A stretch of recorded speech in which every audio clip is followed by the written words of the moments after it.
So today we are going to translate a new story, and this story is about a boaster, and we will translate this story so that you may know how to translate mixed sentences or stories, and you make your English better.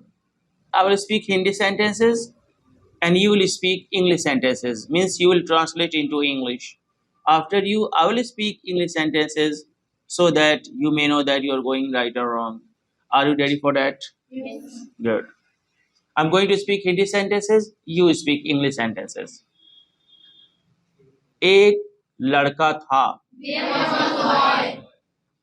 There was a boy. There was a boy. एक लड़का था. There was a boy. Okay.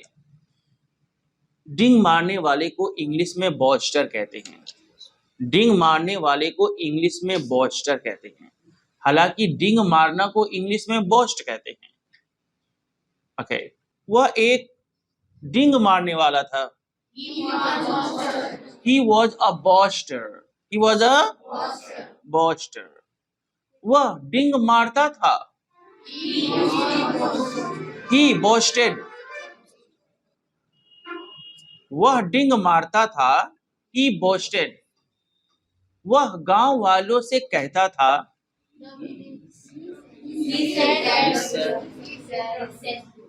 Okay okay. जब आपको एक past का ऐसा sentence मिले जिसे सुनकर लगे ये तो उसकी आदत थी, ऐसा वो रोज करता था, तो सेकेंड फॉर्म की जगह पर आपको बोलना चाहिए यूज्ड टू. आपको कहना चाहिए यूज्ड टू. देखिए मैं दो सेंटेंस बोल रहा हूं, जरा दोनों में फर्क को समझिए. वह डिंग मारा था और वह डिंग मारा करता था, दोनों में फर्क है. वह झूठ बोली थी और वह झूठ बोला करती थी, दोनों में फर्क है. वह शराब पिया था, वह शराब पिया करता था, दोनों में फर्क है. जब आप ये कहते हैं कि वह झूठ बोली थी, वह शराब पिया था, कभी एक बार ऐसा हुआ तो आपको सेकेंड फॉर्म बोलना चाहिए. लेकिन जब सेंटेंस सुनकर लगे कि वो ऐसा किया करता था, ये तो उसकी आदत थी, तो कहते हैं यूज्ड टू. क्या बोलते हैं? चलिए स्टोरी को अभी कुछ सेकंड्स के लिए साइड करते हैं. पहले यूज्ड टू पर कुछ सेंटेंसेस आप बोल लीजिए ताकि आपको ये बात समझ में आ जाए. वह गाली दिया करता था. He used to abuse. वह झूठ बोला करती थी. She used to tell a lie. वह चुगली किया करती थी. She used to backbite. हाँ, वह जेब काटा करती थी. She used to pick the pocket. वह खाना पकाया करती थी. She used to. आपने देखा इन सभी सेंटेंसेस में एक आदत वाली सेंस आया कि ऐसा उसका रोज का काम था. तो जब भी रोज का मामला होना तो कहते हैं used to. I used to, he used to, she used to, they used to, my brother used to. फिर आप बोलेंगे वो आपका फर्स्ट फॉर्म. आइए अब कहानी पर आते हैं. वह डिंग मारा करता था. He used to boast. He used to. वह गांव वालों से कहता था. He used to say to the villagers. He used to say to the villagers. मैं इंग्लिश में माहिर हूं. जैसा कि मैंने सुना इसमें से कुछ बच्चों ने कहा I was an expert in English और कुछ बच्चों ने कहा I am an expert in English. देखिए अगर आप कोई स्टोरी बोल रहे हैं, कोई पास्ट की बात कर रहे हैं, कोई गुजरी बात कर रहे हैं, तो ये तरीका है हर प्रेजेंट पास्ट हो जाता है. आपके सेंटेंस में है लिखा है कि मैं इंग्लिश में माहिर हूं, फिर भी आप इज एम आर का इस्तेमाल नहीं कर पाएंगे. इज एम आर के जगह पर आपको वाज वर लगाना होगा. अगर इस स्टोरी में आ जाए मेरे पास पैसा है, नहीं कह पाएंगे I have money. Have had में बदल जाएगा. अगर इस कहानी में आगे आ जाए कि मैं तुमको पीटूंगा, आप शैल विल का इस्तेमाल नहीं कर पाएंगे क्योंकि बात पास्ट की है, बात गुजर चुकी है. आप वुड का इस्तेमाल करेंगे. आप कहेंगे I would beat you, I would beat you. अगर इस स्टोरी में एक सेंटेंस आ जाए कि मैं तुमको पढ़ाता हूं, आप नहीं कह पाएंगे आई टीच यू, नहीं कह पाएंगे आई टीच यू, बल्कि आपको बोलना पड़ेगा I taught you, I taught you. Her present past हो जाएगा। अगर इस स्टोरी में आ जाए कि मैं तुमको पीट सकता हूं, कैन जो है ना वो प्रेजेंट को शो करता है, कैन के जगह पर कुड बोलना पड़ेगा, मे के जगह पर माइट बोलना पड़ेगा, क्योंकि आप स्टोरी में हैं, आप कोई बीती बात गुजरी बात कर रहे हैं। तो जो बच्चे बोले हैं कि I am an expert in English, वो लोग गलत थे। होगा I was an expert in English. Okay, चूंकि चूंकि को इंग्लिश में कहते हैं सिंस। क्या बोलते हैं? चूंकि गांव वाले भोले भाले थे, भोला भाला, मासूम, नादान, अनाड़ी को इंग्लिश में इनोसेंट कहते हैं। Excuse me, you are doing very bad work. I have said that close your copy and seize your pen and look at me and you are looking at the copy. नादान, भोला भाला, मासूम, अनाड़ी, सीधा साधा को English में कहते हैं इनोसेंट। क्या बोलते हैं? चूंकि गांव वाले भोले भाले थे, since the villagers were innocent, since the villagers were, वे उस पर यकीन कर लेते थे, they used to believe him, they used to, चूंकि ये हमेशा का मामला था, जो भी वो बांसबाजी करता था, जो भी वो डिग मारता था, उसके बातों पर यकीन कर लेते थे। they used to believe him, they used to believe him। एक दिन दो अंग्रेज उस गांव में आए। One day two Englishmen came in that village. One day two Englishmen, man का प्लूरल मेन होता है। One day two Englishmen came in that village. वे प्यासे थे। They were thirsty. They were thirsty. वे पानी ढूंढ रहे थे। They were searching water. They were finding water या they were searching water। कुछ लोग उन्हें देखे।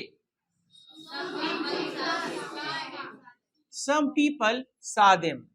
Some people, वे उनके पास गए। They went to them. They went to them. और वे पूछे। And they asked. And they, जैसा कि हम लोग देख रहे हैं, जैसा कि इंग्लिश में कहते हैं एज। क्या बोलते हैं? एज। जैसा कि हम लोग देख रहे हैं, as we were looking, as we were looking. आप लोग परेशान हैं, ये मत कह दीजिएगा यू आर इन प्रॉब्लम, बल्कि आप कहेंगे you are in problem, you are in tension या यू आर इन प्रॉब्लम। क्या आप मुझे बता सकते हैं? कुछ बच्चों ने कहा कैन यू टेल मी। आप नहीं कह सकते, कैन तो प्रेजेंट में आता है ना। Could you tell me, could you tell me, आपकी प्रॉब्लम क्या है? What was your problem? What was your problem? Mantasha करिए, what is your problem? Okay, okay. What was your problem? वे बोले हम लोग बहुत प्यासे हैं। We were very thirsty. हमें पानी की जरूरत है। We needed water. We needed water. चूंकि को इंग्लिश में सिंस कहते हैं। चूंकि को इंग्लिश में, चूंकि वे इंग्लिश बोल रहे थे, since they were speaking English, गांव वाले उनको नहीं समझ पा रहे थे। देखो बेटा, जब कोई इंसान कोई काम करना चाहे लेकिन नहीं कर पाए, जैसे मैं रोटी पकाना चाहता हूं लेकिन मुझसे हो ही नहीं पा रहा है, मैं बार बार इंग्लिश बोलने की कोशिश कर रहा हूं लेकिन नहीं हो पा रहा है। मैं चाह तो रहा हूं फिर भी नहीं हो रहा है।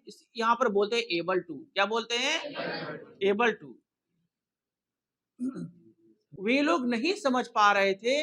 दे were not able to understand. They were not able to understand. अचानक उन्हें याद आया। Suddenly they remembered. मेरे गांव में एक लड़का है। There was a boy in my village. There was a boy in my village. उसका नाम इस्माइल है। His name was Ismail. His name was. वह कहता है। ही यूज्ड टू से, यानी हमेशा उसकी आदत है। ही यूज्ड टू से, मैं इंग्लिश में माहिर हूं। I am an expert in English. Great job, great job. I was an expert in English. I was an expert in English. वे उस बच्चे को बुलाए। They called that boy. They called that boy. अंग्रेज उस लड़के से बात किए। Englishman talked to that boy. Englishman talked to that boy. लेकिन वह कुछ भी नहीं समझ पा रहा था। But he was not able to understand anything. But he was not able to understand anything. इसी सेंटेंस को आप ऐसे भी कर सकते हैं। But he was able to understand nothing. He was able to understand nothing. Sorry. ऊब जाना, थक जाना, fed up. ऊब जाना, थक जाना, fed up. अभी आप कहेंगे got fed up. क्या बोलेंगे? वे थक गए। वे ऊब गए। They got fed up. वे इस्माइल को 2 तमाचा दिए। They slapped Ismail 2 times. 2 तमाचा 2 बार मारे। They slapped Ismail 2 times. और वे चले गए। And they went. And they गांव वाले हंसना शुरू कर दिए। जब भी कोई आपको एक ऐसा सेंटेंस मिले जहां कोई बोले हंसने लगे, बोलने लगे, खाने लगे, रोने लगी, बोलने लगी, इसका मतलब स्टार्टेड या बिगैन। स्टार्टेड या बिगैन। गांव वाले हंसने लगे। मैं बोल रहा हूं the villagers began to love, यानी हंसना शुरू कर दिए। The villagers began to love. उनमें से एक को इंग्लिश में कहते हैं वन इन देम। उनमें से एक को इंग्लिश में कहते हैं वन इन देम। और उनमें से कई को इंग्लिश में कहते हैं सम इन देम। उनमें से कई सम इन देम। और उनमें से एक वन इन देम। उनमें से कई पूछे। Some in them asked. Some in them. तुम तो कहते थे। You used to say, तुम इंग्लिश में माहिर हो। You were an expert in English. You were an expert in English. अगर तुम माहिर थे, if you were an expert in English, अंग्रेज तुमको तमाचा क्यों मारे? Why did Englishman slap you? Why did Englishman slap you? Ismail ने कहा, वे मुझको तमाचा मारे। They slapped me. और वे कहे, तुम्हारे पास इंग्लिश की इतनी अच्छी नॉलेज है। You had a great knowledge of English. और तुम इन अनपढ़ों के साथ रहते हो। And you live among these uneducated people. हाँ, and you live among these uneducated people. तुमको तो इंग्लैंड में आना चाहिए। You should come in England. You should come in England. गांव वाले शर्मिंदा हो गए। The villagers ashamed. The villager ashamed.